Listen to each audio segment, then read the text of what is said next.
రైతు పెద్ద పద్మభూషణ్ శ్రీ గుట్టిపాటి బ్రహ్మయ్య గారి నా జీవన నౌక 11వ భాగం 21/11/20. ఆంధ్ర రాష్ట్ర రాజకీయ సభ విశేష 1937 జూన్ 28వ తారీఖు నంద్యాలలో మహాసభ జరిగింది. ఆ సభను ప్రారంభించిన వారు రాజాజీ. అంతవరకు అధ్యక్షత వహించిన వారంతా ఆంగ్లంలోనే మాట్లాడేవారు. ప్రప్రథమంగా తెలుగులో అధ్యక్ష ఉపన్యాసం ఇచ్చింది నేను. ఈ నా ఉపన్యాసాన్ని తెలుగు పత్రికలన్నీ ప్రశంసించాయి. కృష్ణా పత్రిక సంపాదకుడు ముట్నూరు కృష్ణారావు గారు నేటికి తెలుగు భాషలో తన ఉపన్యాసం వ్రాసిన ఒక పల్లెటూరి రైతు కాంగ్రెస్ కార్యకర్త ఆంధ్ర రాష్ట్రీయ సభకు అధ్యక్షత వహించడం ఆదర్శప్రాయంగా ఉంది అని ప్రశంసించి కృష్ణా పత్రికడు తన ప్రధాన వ్యాసం ద్వారా పల్లె ప్రజలకు రైతులకు ఎంతో ఉత్సాహపరిచారు.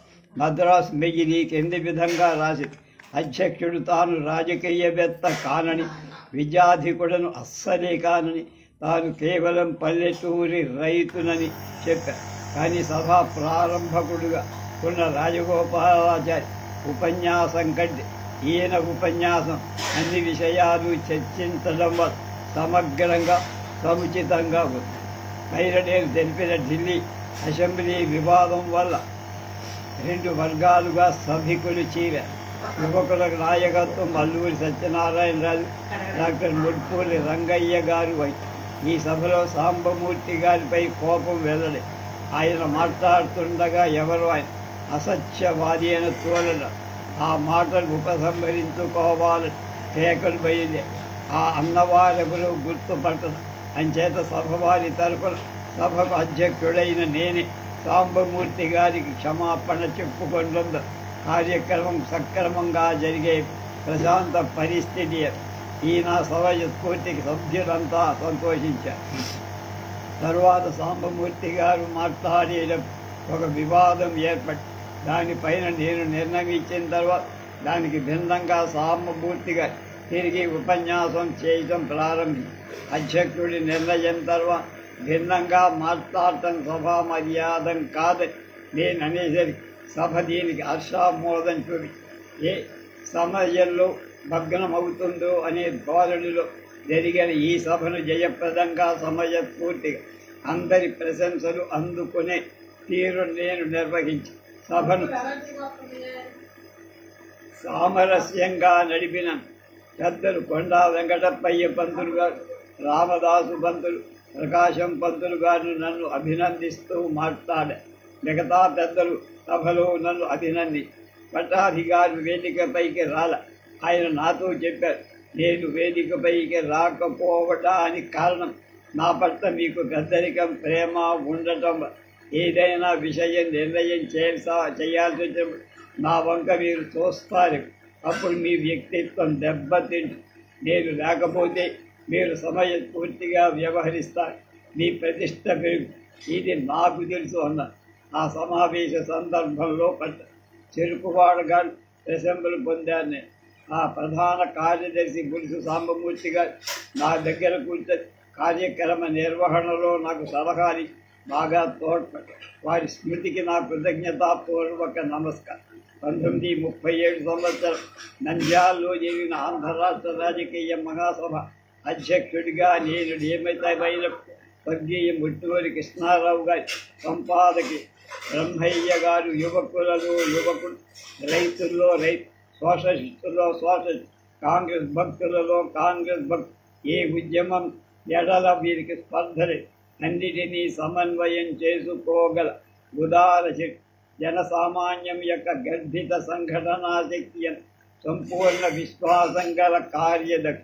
ప్రపంచంతో పాటు పరివర్తన చెందాల్సి ఉన్న భరతవర్షం తన ధారావాహికమైన సంస్కృతిని రక్షించుకోవటంలో నిండు భక్తి గల అభిమాని సోషలిస్టు అయ్యి గృహ పరిశ్రమలే ఎప్పటికైనా ప్రపంచాన్ని బాధిస్తున్న నిరుద్యోగ సమస్య, ఆర్థిక స్పర్ధను తొలగించి జానపదాల భాగ్య భోగ్యాలను పోషించగలుగుతామని నమ్మే కుటీర విశ్వాసం.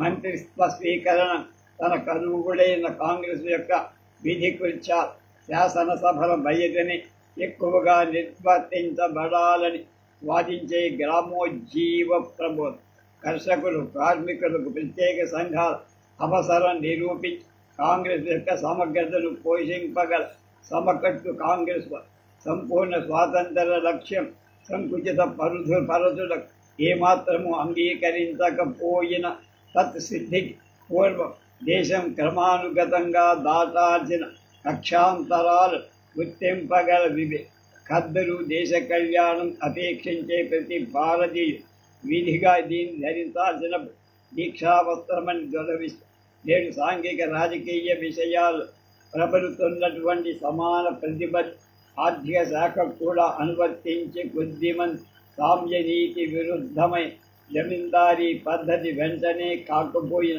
ఎప్పటికైనా అంతరించక తప్పదని వారి సిద్ధాంతం. బ్రహ్మయ్య గారు తీవ్ర సామ్యవాదులు కోరేటట్టు ప్రైవేట్ ఆస్తి అనేది పూర్తిగా పోగుట అంగీకరించకపోయిన ధనం యొక్క పెట్టుబడులచే కర్మకారుల యొక్క పాఠకపు జనము యొక్క కాయ కష్టాలను ద్రవ్యోపార్జన సాధకంగా చేసుకొని క్యాపిటలిజం పద్ధతిని పూర్తిగా నిరసిస్తారు. సాధ్యమైనంత వరకు దేశంలోని ప్రధాన పరిశ్రమలు షావుకారుల వశం నుంచి తప్పి వాటికి నేషనలైజ్ చేయడం అవసరమని సూచిస్తారు.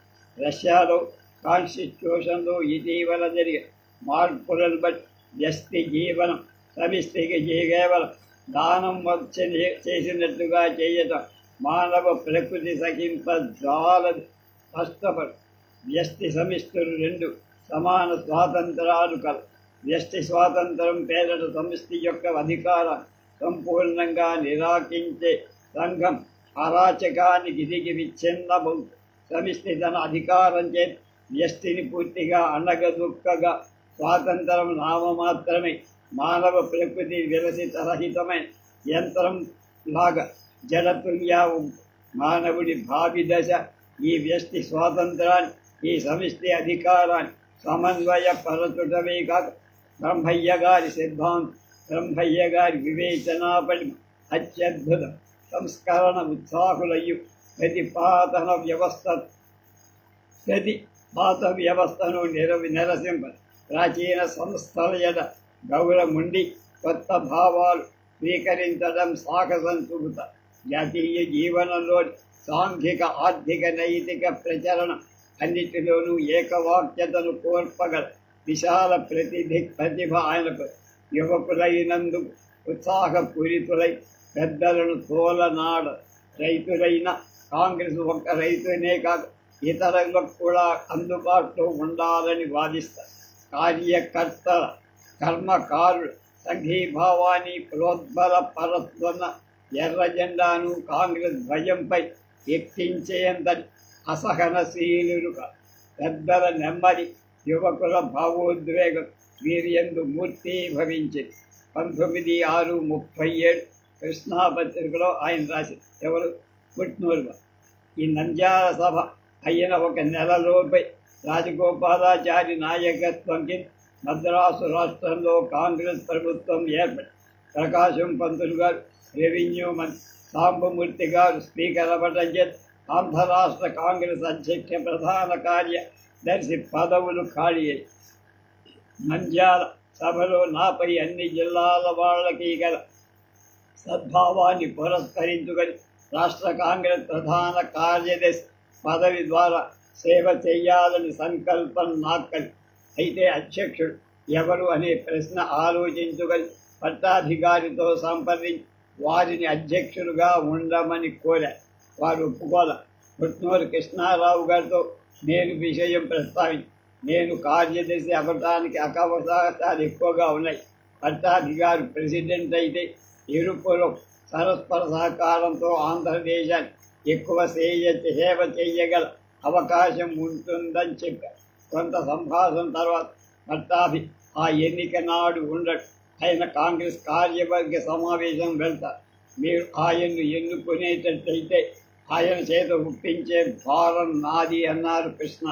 మొదటి నుంచి రైతు సంఘాలతో నాకున్న సంబంధాన్ని పురస్కరించుకొని నంద్యాల రాజకీయ మహాసభలో నేను వ్యవహరించిన పద్ధతి గమని ఆచార్య రంగ కాట్రగడ్డ మధుసూదన్ రావు పేర నన్ను వామపక్షం తరపున అధ్యక్షుడిగా ప్రధాన కార్యదర్శిగా అభ్యర్థిగా పెట్టి పోటీ చేయాలని అందుకు నన్ను ఒప్పించాలని ఉత్తరం రాశారు.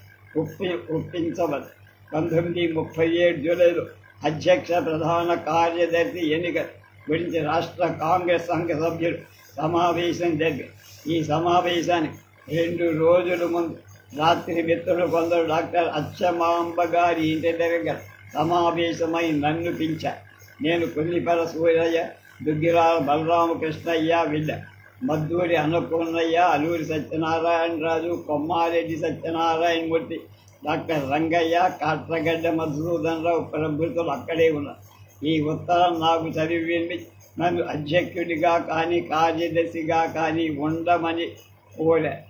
నేను ఇదివరకే ఒక నిర్ణయానికి వచ్చి పట్టాభిగారు అధ్యక్షులుగా నేను ప్రధాన కార్యదర్శిగా ఉండాలని ఒప్పుకోగా కొంత నిరుత్సాహపడి కుడి ఎడమ పక్షాలతో సంబంధం లేక మధ్య మార్గంగా సమన్వయ భావంతో అందరిలో ఐకమత్యంగా పోవడమే నా అభిమతంగా ఇంతవరకు కాంగ్రెస్ సంస్థల నిర్వహణలో డాక్టర్ పట్టాభిగారితో కలిసి రైతు సంఘాల నిర్వహణతో ఆచార్య రంగాతో కలిసి వ్యవహరిస్తూ ఉండేవారు.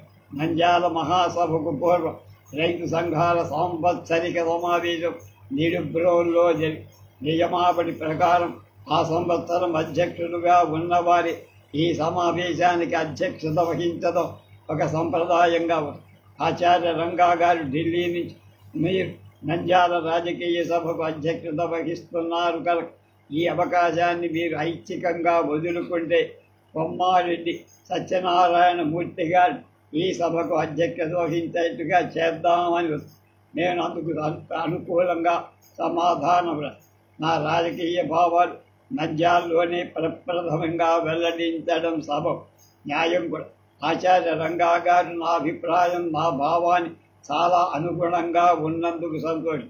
కొమ్మారెడ్డి సత్యనారాయణమూర్తి గారి అధ్యక్షత కింద వార్షిక సమావేశం జరిగి ప్రధాన నేతృత్వం రంగా గారిదైన అధివాదిగా కమ్యూనిస్టుగా పేరు పొందిన చలసాని వాసుదేవరావు తీర్మానాలు రూపొందించడంలో కొంత పాత్ర వహించి మహాత్ముడు కాంగ్రెస్ నాయకుడిగా స్వరాజ్య సారాంశాన్ని 14 అంశాలతో క్రోడీకరిస్తూ అందుకు ప్రభుత్వం ఒప్పుకుంటే తాను అంగీకరించగలనని ప్రకటించి ఇది ఐర్లాండ్కు ప్రసాదింపబడిన స్వాతంత్రంతో తోల్యం.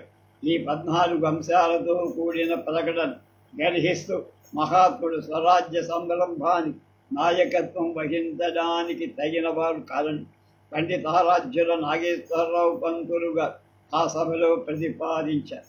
వీరే కొంతకాలం వాహిని పత్రికకు సంపాదకులుగా ఉన్నారు. ఆంధ్రపత్రికకు ఉపసంపాదకులుగా, ఆంధ్ర జనత సంపాదకులుగా ఇవాళ ఆంధ్రప్రభ సంపాదకులుగా ఆంధ్ర జర్నలిస్టులలో విశిష్టమైన స్థానాన్ని ఏర్పాటు చేసుకున్న ఈ తీర్మానం మాకు చాలా ఆశ్చర్యం కలిగి తీర్మానానికి అనుకూలంగా శ్రీమతి భారతీదేవి రంగా ఇతరులు మాట్లాడారు. నేను మాగంటి బాపినేడు కొడాలి ఆంజనేయులుగా వ్యతిరేకంగా మాట్లాడారు. మేము చాలా మైనారిటీలో ఉన్నాం. ఓటుకు పెడితే ఆ తీర్మానం గెలిచేదే. కానీ మా వ్యతిరేకత తగిన విలువని తీర్మానాన్ని రంగా గారి సలహాపై నాగేశ్వరరావు ఉపసంహరించుక పర్యవసానం మాకు అనుకూలంగా పరిణమించిన ఈ రైతు సంఘాలలో చేరిన యువకుల భావాలు అనుగుణంగా మా భావాలు మలుచుకోవడం కష్టతరమని భావించి అంచేత రైతు సంఘాల ఎడ నాకు సానుభూతి ఉన్న ఇందులో చురుకుగా పాల్గొనకుండా నా శక్తినంతా కాంగ్రెస్ సంఘాలకే వినియోగించాలని నిర్ణయించు. దాని పర్యవసానమే నేను వామపక్షం తరపున అభ్యర్థిగా ఉండటానికి అంగీకరించకపో. ఆంధ్ర పిసిసి సభ నా మిత్రుడు మరుపెళ్ళ చెట్టి సూరయ్య, బలరామకృష్ణయ్య గారు నేను అన్ని జిల్లాల నుంచి సమావేశానికి వస్తున్న రాష్ట్ర సంఘ సభ్యులను కలుసుకొని వారి ఓట్లను మాకు ఇవ్వాల్సిందిగా ఆంధ్రకేసరి పంతులు గారు ప్రకాశం, మహర్షి బుడిసు సాంబమూర్తి గారు మమ్మల్ని బలపరిచి అది వరకు ఉపాధ్యక్షుడిగా ఉన్న కడప కోటిరెడ్డి గారు, సంయుక్త కార్యదర్శిగా ఉన్న శరణు రామస్వామి చౌదరి ప్రభృతులు మా తరఫుననే ప్రచారం చేశారు. అధ్యక్ష పదవికి మద్దూరి అన్నపూర్ణయ్య, ప్రధాన కార్యదర్శి పదవికి అన్నాప్రగడ కామేశ్వరరావు గారు మాతో పోటీ చేశారు. ఎక్కువ ఓట్లు మాకే వచ్చి పట్టాభిగారు అధ్యక్షుడిగా, నేను ప్రధాన కార్యదర్శిగా ఎన్నికై అది వరకే ఉపాధ్యక్షుడిగా కోటిరెడ్డి, సంయుక్త కార్యదర్శులుగా కుమ్మారెడ్డి సత్యనారాయణమూర్తి, రామస్వామి చౌదరి ఉన్నారు. జిల్లా కాంగ్రెస్ సంఘాల మీద వచ్చిన అప్పీల్స్ ట్రిబ్యునల్ అధ్యక్షుడిగా నన్ను, సభ్యులుగా స్వామి నారాయణానంద్, కర్నూలు బొమ్మారెడ్డి, శేషారెడ్డి, శేషురెడ్డి గారు నియమించడం జరిగింది. నా మిత్రులు పట్టాభిగారు బందరు తిరిగి వచ్చాక ఈ విషయమంతా విపులంగా వారికి చెప్పి కొంతసేపు తడపడానికి అధ్యక్షులుగా ఉండటానికి తమ అంగీకారం చెప్పి నేను మద్రాసు వెళ్ళి ప్రకాశం పంతులు, సాంబమూర్తి గారులతో మాట్లాడి అక్కడ చిల్లర బాకీలు 400 రూపాయలు తెచ్చి ఆఫీస్ రికార్డ్స్, మెరిట్ బుక్ వగేరా తీసుకుని వచ్చి బందర్లో పట్టాభిగారి మేడ మీదే ఆఫీస్ పెట్టి పట్టాభి నేను కలిసి ఊరిలో ఉన్నప్పుడు నేను సంచారం చేసేది. వారు అఖిల భారత కాంగ్రెస్ వర్కింగ్ కమిటీ వగేరా కార్యక్రమాల బందరు విడిచి వెళ్ళిన నేను ఆఫీసులో ఉండేట్టు ఏర్పాటు చేసుకొని ఆఫీసుకు రూపురేఖలు దిద్దా. ఆంధ్ర రాష్ట్ర కాంగ్రెస్ సంఘం ఏర్పడిన నాటి నుంచి గుమాస్తాగా ఉన్న సుబ్బరామయ్య గారిని మేనేజర్గా నిర్ణయించి ఇంకా 3 గుమాస్తాలు కూడా వేసుకు ఇది వరకు ఆఫీస్ కార్యదర్శిగా ఉన్న మానికొండ సత్యనారాయణ శాస్త్రి గారు, రెవెన్యూ మంత్రిగా ఉన్న ప్రకాశం పంతులు గారు వ్యక్తిగత కార్యదర్శిగా వెళ్ళినందు ఆ స్థానంలో బందా బియ్యన్న గారిని ఆఫీసు కార్యదర్శిగా నేను వేసుకున్నా. ఈ బియ్యన్న గారు కన్నీకం చేస్తూ రాజీనామా ఇచ్చి కాంగ్రెస్లో చేరి ఏలూరు తాలూకా బోర్డు అధ్యక్షులుగా పనిచేసిన మంచి దక్షతగా కార్యనిర్వహణ చెయ్యగల సమర్థ. నేను శరణు రామస్వామి చౌదరి గారు రాయలసీమ పర్యటన చేసి అక్కడ జిల్లా తాలూకా సంఘాలు పరిశీలి శ్రద్ధగా పని చేయగల వాళ్ళు తగిన ఏర్పాట్లు చేసి వచ్చి శరణు రామస్వామి చౌదరి గారిని గుంటూరు జిల్లా తెనాలి తాలూకా అమర్తలూరు వీళ్ళంతా అమృతలూరు అంటారు దాన్ని అంతే.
శరణు రామస్వామి చౌదరి గారి గుంటూరు జిల్లా తెనాలి అమృతలూరు ఆంధ్రదేశంలో తెనాలి తాలూకా నాగరికత నిలయంగా ప్రతిష్ట ఆర్జించు విద్యా విజ్ఞానవేత్తలలో ఎందరినో ప్రభవించింది.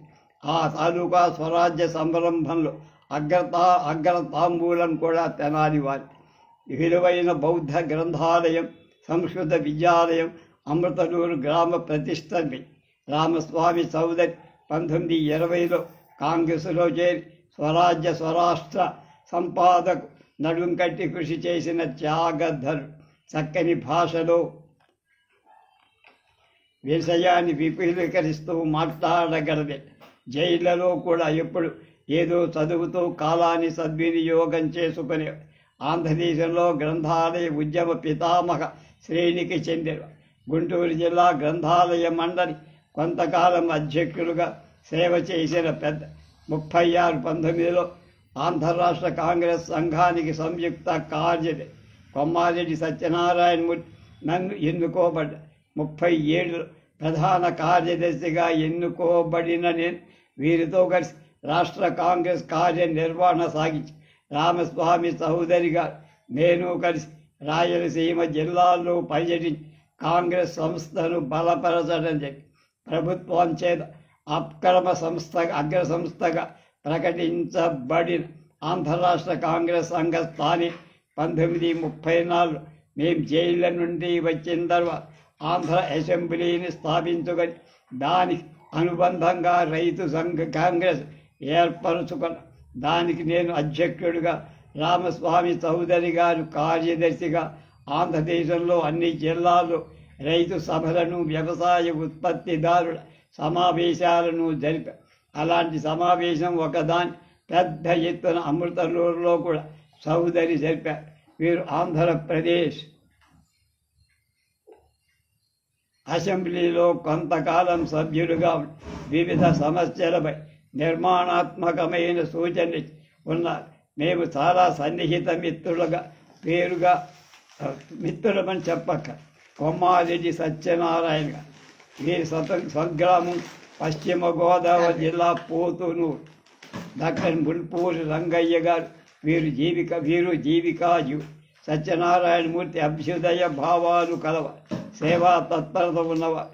చాలా కాలం పాగోజీ కాంగ్రెస్ సంఘ అధ్యక్షుడు, జిల్లాకు అమూల్యమైన సేవ చేసి కీర్తి చేసిన తర్వాత డాక్టర్ మూల్పూరి రంగయ్య జిల్లాలో కావలసిన ధనం వసూలు చేసి ఈయన పేరున పశ్చిమ గోదావరి జిల్లా కాంగ్రెస్ సంఘాన్ని శాశ్వత భవనాన్ని ఏర్పాటు చేసి ప్రతిష్టపడి నేను ప్రధాన కార్యదర్శిగా ఎన్నుకోబడక పూర్వమే శరణు రామస్వామి చౌదరి గారితో పాటు సంయుక్త కార్యదర్శిగా ఉన్న నాతో కలిసి పనిచేసి ఆచార్య రంగా గారి నాయకత్వంలో జరుగుతున్న రైతు కాంగ్రెస్ సంఘాన్ని తర్వాత అధ్యక్షుడిగా ఎన్నుకోబడిన రైతు సమస్యల పరిష్కారాన్ని, రైతు యాత్రలు, రాయబారాలు నడిపి విశేష శ్రమ చేసి కీర్తి గడించుకున్న ఈయన కుమారుడు రాజా రామ్మోహన్ రావు ఎంఎస్ సమర్థుడైన డాక్టరుగా ప్రజాసేవ డాక్టర్ మూల్పూరి రంగయ్య గారు ఎంబీబీఎస్. ఈయన మెడికల్ కాలేజీలో ఉండగానే సంస్కరణ భావాలు గల యువకు శ్రీమతి సుక్కమ్మ గారిని వివాహం చేసుకొని పునర్వివాహం ఆదర్శప్రాయుడై స్వరాజ్య సంరంభంలో ఈ దంపతులు అనేక సార్లు జైళ్ల యాత్రలు చేయడం, ఆంధ్ర రాష్ట్రంలో అనేక ప్రముఖులుగా గౌరవింపబడటం జరిగింది. శ్రీమతి సుక్కమ్మ గారు ఆంధ్ర రాష్ట్ర మహిళా కాంగ్రెస్లో ప్రథమ శ్రేణి నాయకులు. వీళ్ళిద్దరూ చాలా కాలం ఆంధ్ర రాష్ట్ర కాంగ్రెస్ సంఘ సభ్యులుగా ఉన్న డాక్టర్ గారు జిల్లా కాంగ్రెస్ అధ్యక్షులుగా, అఖిల భారత కాంగ్రెస్ సంఘ సభ్యుడిగా పనిచేశారు. పాగోజీ జిల్లా అధ్యక్షుడిగా, శాసనసభ్యుడిగా, ప్రజాసేవకుడిగా గణనీయమైన సేవ చేశారు. చాలా పట్టుదల గల వ్యక్తి. డాక్టర్గా కూడా మంచి పేరు ప్రతిష్ట సంపాదించు. నిమ్మగడ్డ వెంకట్రావు మిత్రుడు నిమ్మగడ్డ వెంకట్రావు జోకిపర్రు తాలూకా అయిన చిన్న రైతు. 1930లో నల్ల జెండా కేసులో సబ్ జైల్లో ఉన్న 6 వారాలు మా భోజన సౌకర్యాలు వగైరా చూసిన కాంగ్రెస్ భక్తు 1930లో ఉప్పు సత్యాగ్రహ సందర్భంగా 1 ఏడాది కఠిన శిక్ష అనుభవించారు. ఈయన 1931 తూగోజీ కాంగ్రెస్ ఆఫీస్ గుమాస్తాగా నియమించుకొని లెక్కలు వగైరా బహు జాగ్రత్తగా ఉంటూ శ్రద్ధాశక్తులతో తన విధులను నిర్వర్తించారు. అతి నిష్కర్షి కాంగ్రెస్కు కాంగ్రెస్ నాయకులు వ్యతిరేకంగా ఎవరైనా ఏమాత్రం మాట్లాడిన కటువుగా సమాధానం చెప్పి 32లో మేము జైలుకు సిద్ధమైన రికార్డు నిల్వధనం పోలీసుల సోదాకు అందకుండా జాగ్రత్త చేశాం. ఆ వివరాలు వెంకటకృష్ణారావు పూర్తిగా తెలుసు. ఆ రహస్యాలు రాబట్టడానికి పోలీసు వారు ఆయన చాలా బాధించారు, నిర్బంధించారు, కష్టాలు అనుభవించారు. కానీ ఏమాత్రం బయటపడి ఆయన కష్టశిక్షత అభినందని ఆదర్శప్రాయం. 1937 మద్రాసు శాసనసభకు సర్లపల్లి రాజా గారి మీద నేను పోటీ చేసిన ఈ ఎన్నికల సంరంభంలో ఖర్చులన్నీ ఆయన చేతి మీదుగానే జరిగి లెక్కలన్నీ నిర్దుష్టంగా రాశారు. ఈ గుమాస్తాగిరి వల్ల వచ్చే ఆదాయానికి తోడు దంపుడు బియ్యం వ్యాపారం మితంగా ఘరానా విద్యాధికులకు నెలవని సప్లై చేసేవారు. 1934 ఈ పెద్ద దిగుబార్చిన బాకీలు ఇవ్వాల. ఇంతలో బందర్ నుంచి బెదవాడకు మకాం మార్చుకొని కొంతమంది మిత్రుల సహాయంతో ఖద్దరు బట్టల వ్యాపారం పెద్ద ఎత్తున జరిగి ఈ వ్యాపారం 62 వరకు జరిగి కల్తీ లేని ఖద్దరు వ్యాపారాన్ని ప్రతిష్ట పొంది ఈ ఖద్దరు వ్యాపారంలో కూడా అప్పులు పెట్టక తప్పల అవి సరిగా వసూలు కాల. ఇంతలో ఈ వ్యాపారాన్ని స్వస్తి చెప్పగా తప్ప పెద్ద కుటుంబం పోషించాల్సిన భారం తీర్చడానికి ఆయన దేవుడు తప్ప వేరే దిక్కు కాదు. విశ్వదాత దేశోద్ధారక నాగేశ్వరరావు పంతులు గారి ఆంధ్రపత్రిక ఏజెన్సీ కోసం ప్రయత్నించారు. శంభు ప్రసాద్ ఏజెన్సీని ప్రసాదించి ఆశీర్వదించారు. ఈ వెంకటకృష్ణారావు గారు ఇప్పుడు 8 మంది కొడుకు, 4 కుమార్, 3 పట్టభద్రులే. వెంకటకృష్ణారావు నన్ను కలుసుకున్నప్పుడు ఆయన జిల్లా కాంగ్రెస్ ఆఫీసు గుమాస్తా, నేను జిల్లా కాంగ్రెస్ అధ్యక్షుడు అనే ధోరణిలో చూస్తాడు. ఈ నా ప్రియమిత్రుడు వెంకటకృష్ణారావు గారి వారి బిడ్డలను పరాత్పరుడు రక్షించుగా. రేపు కాట్రగడ్డ మధుసూదన్ రావు గారి గురించి